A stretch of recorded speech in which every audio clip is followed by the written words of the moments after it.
اللہ اللہ اللہ اللہ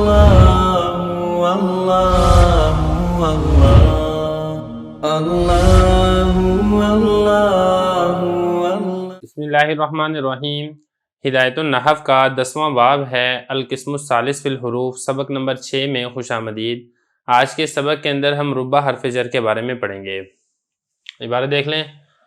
وربا وحی للتقلیل کما انا کمل خبریت للتکثیر وتستحق صدر الکلام ولا تدخل الا علی نکرۃ موصوفۃ نحو رب رجل کریم لقیتہ او مضمر مبہم مفرد مذکر ابدا ممیز بنکرۃ منصوبۃ نحو ربہ رجلا وربہ رجلین وربہ رجالا وربہ امراۃ کذالک وعند الکوفیین یجب المطابقۃ نحو ربہما رجلین وربہم رجالا وربہا امراۃ وقد تلحقها مع الکافۃ فتدخل علی الجملتین نحو ربما قام زید وربما زید قائم ولا بد لها من فعل ماض لأن رب للتقلیل المحقق وهو لا يتحقق إلا به ويحذف ذلك الفعل غالبا كقولك رب رجل أكرمني في جواب من قال هل لقيت من أكرمك أي رب رجل أكرمن لقيته فأكرمني صفة الرجل ولقيته فعلها وهو محذوف۔ اور ربا یہ قلت بتانے کے لیے آتا ہے جیسے کہ کم خبریہ کثرت بتانے کے لیے آتا ہے، اور یہ مستحق ہوتا ہے صدارت کلام کا، اور داخل نہیں ہوتا ہے مگر نکرہ موصوفہ پر، جیسے ربا رجل کریم لقیتہ، یا مضمر مبہم مفرد مذکر پر ہمیشہ، جس کی تمیز لائی جائے نکرہ منصوبہ کے ساتھ، جیسے ربہ رجلا ربہ رجلین ربہ رجالا ربہ امراۃ، اسی طرح۔ اور کوفیین کے نزدیک مطابقت ضروری ہے، جیسے ربہما رجلین ربہم رجالا ربہا امراۃ۔ اور کبھی کبھی ربا کے ساتھ لاحق ہو جاتا ہے ما، جو اس کو روک دیتا ہے عمل کرنے سے، اس وقت یہ دو جملوں پر داخل ہو جاتا ہے، جیسے ربما قام زید ربما زید قائم۔ اور ضروری ہے ربا کے لیے ماضی فعل کا ہونا، اس لیے کہ ربا یہ اس قلت بتانے کے لیے آتا ہے جو ثابت ہو چکی ہو، اور یہ قلت ثابت نہیں ہوتی سوائے ماضی کے۔ اور اس فعل کو حذف بھی کر دیا جاتا ہے غالباً، جیسا کہ تیرا قول ہے ربا رجل اکرمنی، اس شخص کے جواب میں جس نے یہ پوچھا کیا تو ملا ہے اس شخص سے جس نے تیرا اکرام کیا، ربا رجل اکرمنی لقیتہ۔ اب اکرمنی یہ رجل کی صفت ہے اور لقیتہ یہ اس کا فعل ہے جو کہ یہاں پہ محذوف ہے۔ عبارت اور ترجمہ ہو چکا ہے، اب چلتے ہیں یہاں سے تشریح کی طرف۔ دیکھیں یہاں سے ربا حرف جر کے بارے میں بتا رہے ہیں۔ سب سے پہلی بات حضرت نے یہ بیان کی ہے کہ ربا یہ قلت بتانے کے لیے آتا ہے، جیسے کہ کم خبریہ کثرت بتانے کے لیے آتا ہے۔ تو قلت بتانے کے لیے ربا کا لفظ استعمال ہوتا ہے، لیکن اس کا مطلب یہ نہیں ہے کہ کثرت بتانے کے لیے نہیں ہوتا ہے، ربا یہ کثرت بیان کرنے کے لیے بھی استعمال ہوتا ہے۔ تو بہرحال بتا رہے ہیں کہ ربا قلت کے لیے استعمال ہوتا ہے، اور یہ تقاضا کرتا ہے صدارت کلام کا۔ پہلی بات تو اس میں حضرت نے یہ ذکر کیا ہے کہ یہ کلام کے شروع کے اندر آتا ہے، کلام کے درمیان میں اور کلام کے آخر میں نہیں آتا۔ تو یہ فرمایا کہ یہ مستحق ہوتا ہے صدارت کلام کا۔ اور اگلی بات، یہ ربا جو ہے یہ داخل کب ہوگا؟ یہ اس وقت داخل ہوگا علی نکرۃ موصوفۃ۔ پہلی چیز یہ ہے کہ ربا جس کے اوپر داخل ہو رہا ہے، یعنی ربا کا جو مدلول مجرور ہے وہ نکرہ ہو اور موصوف ہو، یعنی اس کے آگے صفت لائی جائے۔ جیسا کہ اس مثال میں اگر آپ دیکھیں گے نا، یہ ربا یہ حرف جر ہے اور رجل یہ اس کا مدخول ہے۔ پہلی بات یہ دیکھیں کہ یہ نکرہ ہے، جیسے کہ حضرت نے ذکر کیا نکرہ پر داخل ہوگا، اور دوسری بات یہ کہ نکرہ جو ہے نکرہ موصوف ہو۔ اب یہ جو رجل ہے یہ نکرہ بھی ہے اور یہ موصوف بھی ہے، اس موصوف کی صفت یہ کریمن یہ آ رہی ہے۔ یہ دوسری بات حضرت نے یہاں پر ذکر کی ہے کہ جو ربا ہے یہ ضمیر پر داخل ہوتا ہے، اور ضمیر بھی کون سی؟ ضمیر وہ جو ضمیر مبہم ہو، یعنی اس کا جو مرجع ہے وہ پیچھے ذکر نہ ہو، اور ضمیر مبہم ہو، مفرد ہو، مذکر ہو۔ یہ چار صفات ہیں جو کہ بیک پائی جائیں گی ربا کے مدخول میں۔ اور اس کے بعد پانچویں صفت یہ ہے کہ وہ جو ضمیر ہے اس کی صفت لائی جائے نکرہ منصوبہ کے ساتھ۔ اب یہ ہم مثال دیکھ لیتے ہیں جس کے اندر ساری چیزیں پائی جا رہی ہیں۔ اب یہ دیکھیں ربہ رجلن، اس مثال میں اگر آپ دیکھیں گے جو ربا ہے یہ ضمیر پر داخل ہے، اور ضمیر بھی کون سی ہے؟ ضمیر مبہم ہے۔ ضمیر ویسے مبہم ہوتی ہے، اور ضمیر مبہم ہے۔ اس کے بعد آگے دیکھیں مفرد کی ضمیر ہے، اور پھر یہ دیکھیں ہو ضمیر مذکر کی بھی ہے، اور یہ جو ہو ضمیر ہے یہ بن رہا ہے ممیز، اور اس کی جو تمیز ہے یہ رجلن ہے۔ تو ایسی ضمیر ہے جس کی تمیز رجل کے ساتھ لائی جا رہی ہے، رجل نکرہ بھی ہے اور اس کے اوپر حالت نسبی بھی ہے۔ تو یہ فرمایا کہ ایسی ضمیر مبہم کے اوپر ربا داخل ہوگا جو مذکر کی ضمیر ہوگی اور اس مذکر کی ضمیر کی تمیز لائی جائے گی نکرہ منصوبہ کے ساتھ، جیسا کہ ربہ رجلن۔ اچھا اب یہاں پہ ایک چیز رہے گی ابدن۔ ابدن کا کیا مطلب ہے؟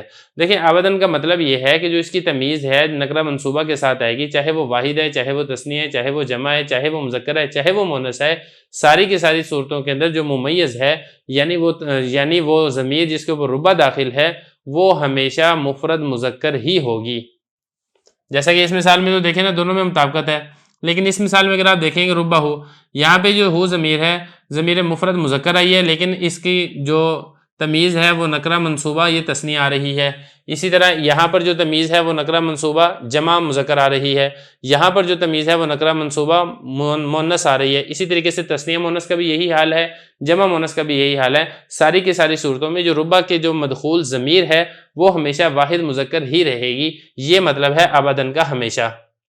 لیکن جو کوفی حضرات ہیں وہ فرماتے ہیں کہ نہیں، ممیز اور تمیز کے درمیان مطابقت کا ہونا یہ بڑا ضروری ہے۔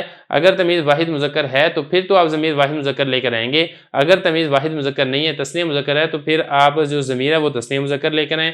اسی طریقے سے اگر جو تمیز ہے وہ جمع مذکر ہے تو آپ ضمیر بھی جمع مذکر لے کر آئیں۔ اسی طریقے سے اگر تمیز مؤنث ہے تو پھر آپ ضمیر بھی مؤنث کی لے کر آئیں گے۔ یہ فرماتے ہیں کوفی کہ یہاں پہ ممیز اور تمیز میں مطابقت ضروری ہے۔ یہ فرما رہے ہیں کہ کوفی حضرات کے نزدیک مطابقت یہ واجب ہے۔ جیسے ربہما رجلین، اب یہاں پہ دیکھیں جو اس کی تمیز ہے وہ نکرہ منصوبہ تثنیہ مذکر ہے تو لہذا ضمیر بھی ہم تثنیہ مذکر کی لے کر آئے ہیں، اور یہاں پہ دیکھیں جو تمیز ہے جمع مذکر ہے تو ضمیر بھی ہم جمع مذکر کی لے کر آئے ہیں۔ یہاں پر دیکھیں جو تمیز ہے واحد مؤنث ہے تو ضمیر بھی ہم واحد مؤنث کی لے کر آئے ہیں۔ اگلا مسئلہ آگے سے فرما رہے ہیں کہ کبھی کبھی ربا کے اوپر ما کافہ بھی داخل ہو جاتا ہے۔ کافہ کا مطلب ہوتا ہے روکنے والا، یعنی یہ جو ربا ہے اس کو عمل کرنے سے روک دیتا ہے۔ ربا کا عمل کیا ہے؟ وہ جیسے کہ اوپر گزر چکا ہے کہ ربا یہ جر دیتا ہے، لیکن جب اس کے اوپر ما کافہ داخل ہو جائے گا تو پھر یہ جر نہیں دے گا۔ اور دوسری بات اس میں یہ سمجھنے کی ہے کہ جب اس کے اوپر ما کافہ داخل ہو جائے گا پھر ربا یہ جملہ اسمیہ پر بھی داخل ہو سکتا ہے، جملہ فعلیہ پر بھی داخل ہو سکتا ہے۔ کہہ رہے ہیں وقت الحق ہوا، اور کبھی کبھی لاحق ہو جاتا ہے اس کے ساتھ ما کافہ۔ لاحق کا مطلب ہوتا ہے بعد میں آنا، ایک ہوتا ہے داخل ہوتا ہے شروع میں آنا، اور لاحق کا مطلب بعد میں آنا، یعنی یہ جو ما ہے یہ ربا کے بعد آئے گا۔ جیسے نا ربا ما یود الذین کفروا، اب یہاں پہ بھی دیکھیں ما اس کے بعد آ رہا ہے، اور کبھی کبھی ما کافہ اس کے بعد آ جاتا ہے تو یہ اس وقت دونوں جملوں پر داخل ہو جاتا ہے، جیسے ربا ما قام زید اور ربا ما زید قائم۔ اب یہاں پہ دیکھیں یہ فعل پر بھی داخل ہو گیا، حالانکہ جو حرف جر ہے وہ فعل پر داخل نہیں ہوتا۔ یہاں پہ دیکھیں اسم پر تو داخل ہے لیکن اس نے اسم کو جر نہیں دیا بلکہ رفع دیا ہے۔ وجہ یہ ہے کہ جو ما ہے اس ما نے آ کر اس کو عمل کرنے سے روک دیا ہے۔ اگلا مسئلہ ولا بد لہ من فعل ماضٍ، آگے مسئلہ یہاں پر یہ بیان ہو رہا ہے کہ جو ربا حرف جر ہے جس کو آپ نے متعلق کرنا ہے فعل کے، وہ جو فعل ہے وہ فعل ماضی ہونا چاہیے۔ اس کی کیا وجہ ہے؟ اس کی وجہ یہاں پر یہ ہے کہ جو ربا ہے یہ قلت بتانے کے لیے آتا ہے، وہ قلت جو ثابت ہو چکی ہو، اور ثابت تو تبھی ہوگی کہ جب وہ زمانہ ماضی کے اندر ثابت ہو چکی ہے، کیونکہ ابھی جو موجودہ ہے یہ زمانہ مستقبل ہے تو اس کے اندر تو موجودہ میں قلت ہو رہی ہے، ثابت تو نہیں ہوئی نا۔ اسی طریقے سے مستقبل ہے اس کے اندر اگر تو تقلیل یعنی قلت ہے، کمی ہے، وہ ثابت ہوگی، ثابت ہوئی نہیں ہے۔ تو ثابت کب ہوگی؟ جب وہ ماضی کے اندر ہو چکی ہے۔ تو اس لیے چونکہ اس نے ثابت شدہ قلت بتانی ہوتی ہے تو اس لیے اس کے لیے ضروری ہے کہ آپ اس کا متعلق وہ فعل ماضی ہی نکالیں، فعل ماضی کے ہی اس کو متعلق کریں۔ آگے فرما رہے ہیں کہ ضروری ہے اس کے لیے فعل ماضی، کیوں؟ اس لیے کہ ربا اس قلت کے لیے آتا ہے المحقق جو ثابت شدہ ہو یعنی ثابت ہو چکی ہو، اور جو تقلیل ثابت شدہ نہیں ہوتی الا بھی مگر اسی کے ساتھ۔ یہ جو بھی میں ہی ضمیر ہے یہ لوٹ رہی ہے اس فعل ماضی کی طرف کہ فعل ماضی کے ساتھ ہی قلت ثابت ہوتی ہے، اس کے بغیر قلت ثابت نہیں ہوتی۔ اگلا مسئلہ حضرت نے یہاں پر یہ بتایا ہے کہ وہ ربا جس کو ہم فعل ماضی کے متعلق کرتے ہیں اکثر طور پر اس کو حذف کر دیا جاتا ہے جب کوئی قرینہ پایا جائے۔ فرمایا کہ حذف کر دیا جاتا ہے اس فعل کو غالباً اکثر طور پر، جیسا کہ تیرا قول ہے رب رجل اکرمنی، اس شخص کے جواب میں جس نے یہ پوچھا حل لقیت من اکرمک۔ اب دیکھیں ایک آدمی نے سوال پوچھا کیا تمہاری ملاقات ہوئی ہے اس شخص سے جس نے تمہارا اکرام کیا۔ اب دیکھیں جو چیز سوال میں ہوتی ہے وہی چیز جواب میں بھی مذکور ہوتی ہے، اگرچہ اس کو لفظوں سے حذف ہی کیوں نہ کر دیا جائے۔ اب دیکھیں سوال کے اندر چونکہ ملاقات کا ذکر ہے لقیتا کا، اس لیے جواب کے اندر بھی لقیتو یہ ملاقات یعنی فعل یہاں پر بھی موجود ہوگا، اگرچہ اس کو جواب میں ہم نے حذف کر دیا ہے۔ وجہ کیا ہے؟ وجہ یہی ہے قرینہ پایا جا رہا ہے، اور وہ قرینہ کیا ہے؟ سائل کا سوال ہے۔ اس شخص کے جواب میں جس نے یہ کہا حل لقیت من اکرمک کا، کیا تمہاری ملاقات ہوئی ہے اس شخص سے جس نے تمہارا اکرام کیا۔ اب جواب میں کیا رب رجل اکرمنی، بہت سے مردوں سے میری ملاقات ہوئی۔ اب یہ لقیتو فعل تھا، اب یہ فرما رہے ہیں کہ فاکرمنی، یہ جو اکرمنی ہے یہ صفت بن رہا ہے رجل کی، رجل موصوف ہے، اکرمہ اس کی صفت ہے۔ کیونکہ اوپر ہم نے کہا تھا نا کہ یہ جو ربا ہے یہ داخل ہوگا اس نکرہ پر جس کی صفت آئی، نکرہ موصوف ہو۔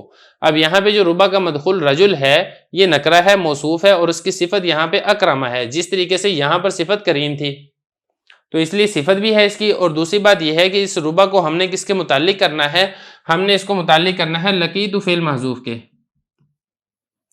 یہ ربا اس لقیت فعل محذوف کے متعلق ہوگا۔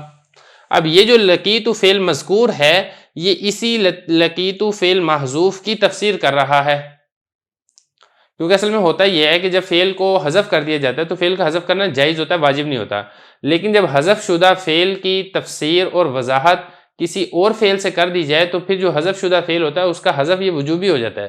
تو اب دیکھیں پہلے تو اس کا حذف کرنا جائز تھا لقیتو کا، لیکن جب آپ نے لقیتو فعل حذف کر دیا پھر آپ نے بعد میں لقیتو فعل ذکر کر دیا، اب یہ جو ذکر کردہ فعل ہے لقیتو یہ اسی حذف شدہ فعل کی تفسیر کر رہا ہے، اور مفسر اور مفسر یعنی مفسر اور تفسیر کا اجتماع دونوں کو اکٹھے کرنا یہ جائز نہیں ہے۔